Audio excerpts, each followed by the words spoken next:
Dobrý den, ahoj všem zájemcům o vzdělávání v maserských dovednostech. Rád bych vám dneska představil Lucku Zahelovou, ahoj Luci, která Ahoj. začala s námi spolupracovat v velmi oblíbené oblasti, která už několik let na trhu masérském se objevuje, a to je maderoterapie. A akorát, že Lucka se pustila takovým směrem, který zatím není ještě probádaný a má takovou specialitku, a proto bych ji poprosil, aby o tom něco řekla, popřípadě aby řekla něco o sobě a potom o té specialitě v té oblasti maderoterapie. Tak je to tvoje, Luci, můžeš hovořit. Děkuji. Specialita, to zní dobře. Tak, ahoj, jsem Lucy. A v krátkosti něco o sobě a nejdříve teda poděkuji Davčovi, děkuji za představení krátké, děkuji, že můžeme společně pořádat kurz. Moc se na něho těším a věřím, že vše dobře dopadne, vše bude specialitka. Tak, jsem v současné době maderoterapeutka, žena, kterou fascinuje lidské tělo, především fascie, lektorka jogy, juice jogy, kterou jsem si sama takhle nazvala. Je to vlastně jako šťavnatost těla, pružnost toho těla přes fasciální systém. No a zabývám se i klasickými masážemi, ale všechno už jakoby směrem k té fasciální síti.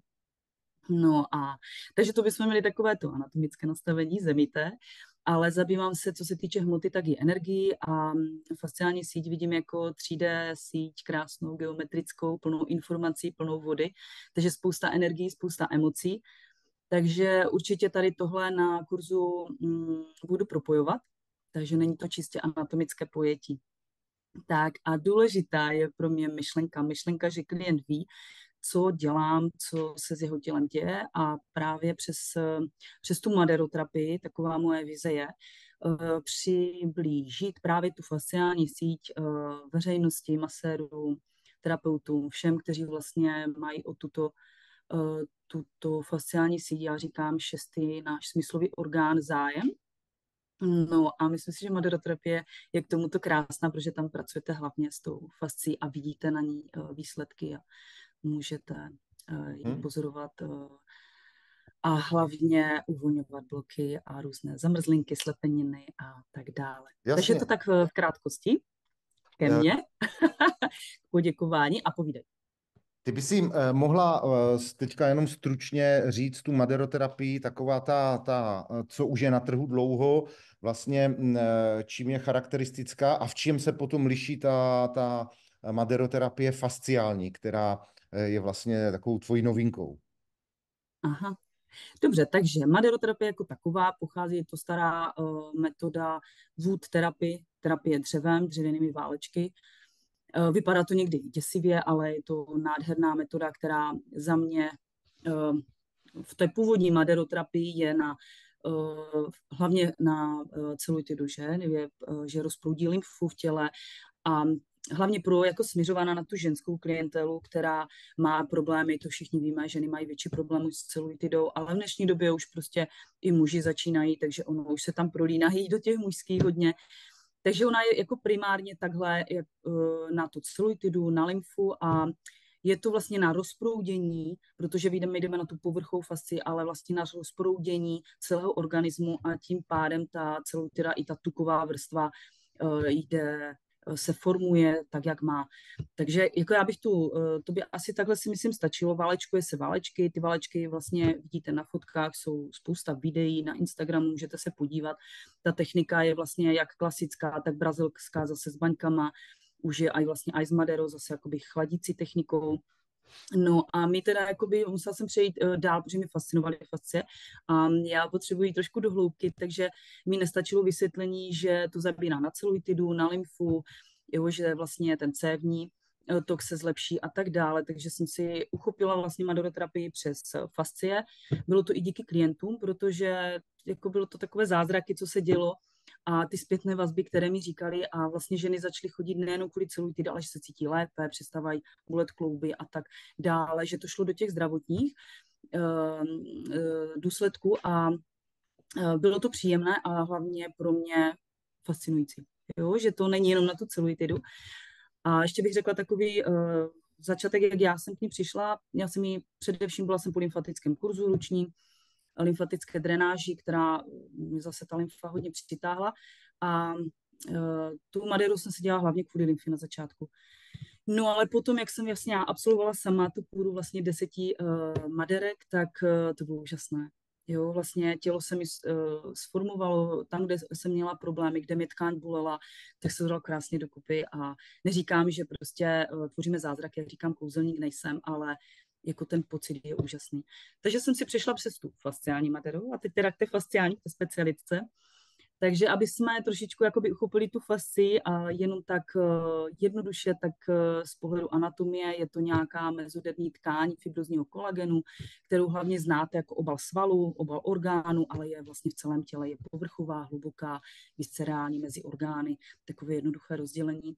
Ale hlavně je to 3D síť v našem těle, taková vlastně geometrická, převážně je z vody, takže přenos paměti, informací mezi každou naší buňkou. A jelikož je to voda, jak slyšíte, tak spousta emocí a právě těch slepenínek v těle. Ale k čemu je vlastně hlavně určená, že nás drží pohromadě, tady tuhle formu lidského těla, krásného našeho, a vlastně umožňuje nám pohyb, jo, pružnost a tak dále. Sami víte, že když jsme pružní na těle, jsme pružní na mysli. Takže to je taková hlavní jakoby myšlenka té fasciální maderoterapie, že nejenom na celulitidu, na zlepšení tkání, ale vlastně když zvýšíme průtok celého našeho těla, jak hmoty, tekutin, tak i energii, tak se vždycky budeme cítit lépe. Takže a vždycky je lépe se trošičku vzdělávat k tomu tělu dále a právě přes tu fascii mi to přijde uchopitelné.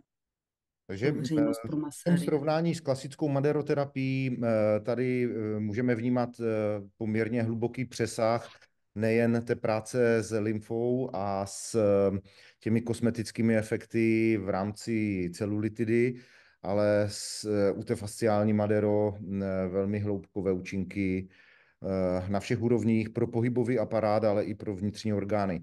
To je možná, ty jsi to tam řekla, možná se to tam ztratilo v té rychlosti. Vyzdvihnul bych tu informaci, že ta fascie není jenom obal svalů, ale všech orgánů. To znamená, už dávno by mohla být fasciální síť v našem těle vyhodnocena jako největší orgán lidského těla, kterým je vždycky definovaná kůže, protože plošně to opravdu rozměrově několikanásobně převyšuje nebo vede nad tou plochou kůže. Krásně, takže no. je to takové vlastně, to srovnání, když ještě před pár desítkami let byla fascie v medicíně považována za takový jakoby až zbytečný, jako zbytečnou strukturu nedůležitou, až se v dnešní době dostáváme do fáze, kdy fascie jsou jedna z těch nejdůležitějších struktur v našem těle. A právě vy se můžete naučit o tom více do hloubky, jak v teorii, tak i právě v té praktické technice práce s těma fasciema pomocí těch maderopomůcek. No. No, že vlastně nebudeme pracovat jenom z válečky maderoterapie. V sadu jsem přizpůsobila, jo, je tam spousta fasciálních, hodně budeme používat kvašu, 2 ježky na tyči, moji oblíbenou, která prostě klienti milujou, ale jako spousta i jiných pomůcek, vysvětlení vlastně, jo, nějaký postup, jo, který vlastně víte, jak trošku zahřát tu tkáň a pracovat s tou fascí, ale taky především, že vlastně je potřeba přistupovat individuálně k těm klientům, což jako všichni víme, terapeuti, maséři, ale vlastně i jako jestli udělám třeba jenom půl toho těla nebo celé to tělíčko, jo, že postupně, ale za mě je právě ty fasciální pláty, jak to vlastně nazval meridiány fasciální Thomas Mayer, Němec, který se soustředí přímo na jako pohybový aparát, co se týče fascií, tak dělat vlastně větší tu plochu, jo, povrchově a větší, že nejde se tak do hloubky. Potom, když vlastně jsou nějaké problémy, kde najdeme, že ta fascie je slepená, je tam vlastně, když to tak řeknu laicky, slepená, jo, zamrzlinky, tak vlastně se s tím dá hezky pracovat. No a dochází k tomu, že tam vznikne průtok, jak výživy, jak vlastně z čínské medicíny. Tam, kde vlastně máte i tu myšlenku, tu pozornost, tak tam jde krev a to je výživa. Takže se proživí vlastně klouby, orgány. Takže ono je to celoplošné, tak jak meridiány v čínské medicíně. když Já si to sám vezmete. můžu říct vlastní zkušenost, že jsem u Lucky vyzkoušel fasciální maderoterapii a technika je to úžasná, má to velmi grády a cítil jsem se potom poměrně vitálně, i když jsem cítil Super. ten covid dosah a pak takovou jako solidní únavu po proceduře, ale to k tomu Mhm, patří. Ale taková ta rozvolněnost, ta stála za to potom. Ne? Fakt mhm. peckovní. Jo. Ono jako, když to vezmete, to je vlastně kůra 5 a 10, potom vlastně, když to děláte klientům a záleží opravdu většinou po té pátém proceduře, už to kolikrát nebolí, jo, už není člověk tak unavený, už se to tělo je vitálnější. A pak to vidíte, to není jenom ta kůra, vlastně tam dochází jako k progresu, že, v tom těle, k regeneraci dále, takže když mi přijdou koprotiny třeba potom i muži za půl roku, tak vlastně to nebolí, je to příjemné, jo? Že vlastně dochází stále k té regeneraci, ale dneska je prostě taková ta doba rychle hned, že? Ale No, tam je potřeba i jakoby vědět, že ta regenerace v tom těle, že ty fascie potřebují nějaký čas na tu obnovu, ale opravdu zkušenosti třeba, kdy cyklista přišel a ruce dal ke kolenům, pak se ohnul až k chodidlům. Jo, jak vlastně našťavní vám toto tělo. Jak já říkám, mám ráda tu šťavnatost, že vám ty fascie našťavní a to je taková ta veselost, ta radost v tom těle. Jo, když cítíme, že vlastně s tím tělem jsme více spojení, tak to je právě tady toto, že se cítíme i lépe, protože strachy naše pocházejí, dobře víme. no a Od já jsem si teď pochopení. uvědomil vlastně, že v rámci toho kurzu je tam ještě taková třetí disciplína a to je obličej. Tak, obličej, no patří k tělu, že? Ten, Takže je to ten tam samozřejmě nezazněl, obličej, tak hlava, tam co to obnáší. tak Eh, jenom, ob, jenom stručně vlastně, krátkosti, že? co lze od toho čekat jako v rámci efektu, ale taky jakoby výstupů pro klientelu. Mhm. No, jo, dívejte, na tom kurzu vlastně program máme i to Madero obličeje, a když vám vysvětlím ty fascie, když vlastně půjdeme na celé tělo, tak ten obličej už vám bude dávat smysl.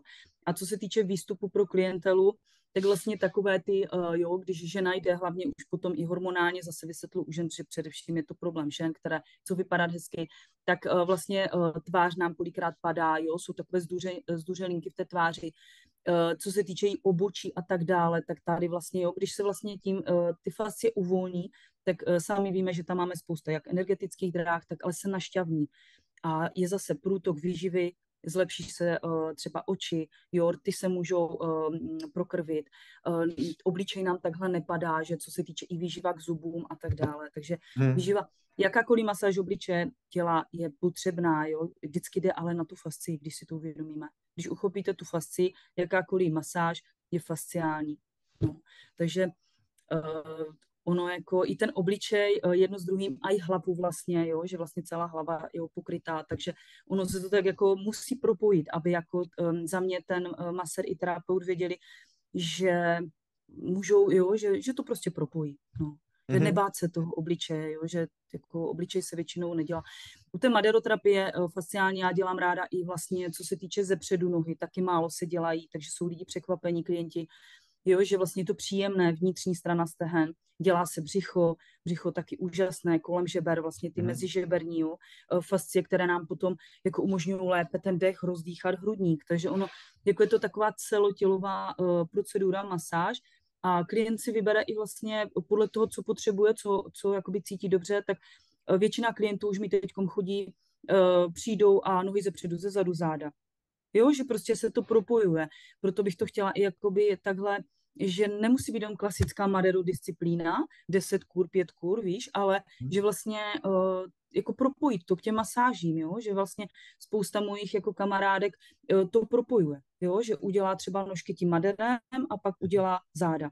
Jo, v Jo. rámci vlastně nějakých indikací a Aha. kontraindikací. Jo, že to už si Jasně. přizpůsobí, ale že vlastně nemusí jet jenom vyloženě na lymfu, celulitidu, prostě jenom tu maderoterapii, ale že jako to propojení je fajn, jo, že spousta klientů to vítá a je to jako paráda za mě, no, že je to škoda, že to není takhle, jakoby, víš, jako prezentováno, že nemusí být čistě jenom tahle procedura. Jak Jasně. jsou ty struktury tady v tomhle světě, tak nějakou strukturu musíme tomu jako dát, je to dobrý, ale stále prostě jdeme dopředu a je třeba prostě nějaké nové věci a uchopovat i to tělíčko jako na nových nějakých dimenzích a realitách. Takže tak, no. Super, já si myslím, že to bylo jako představení vyčerpávající a teď už se budeme těšit na účastníky zájezdu, účastníky kurzu, kteří pak přijdou a pojmou tu disciplínu do hloubky a pak si s ní budou pracovat dle svého uvážení. Tak, ještě bych na závěr chtěla říct, že nebude to jenom opravdu o té hmotě, ale i o té energii, že vlastně to propoju. V současnosti mě zabývá.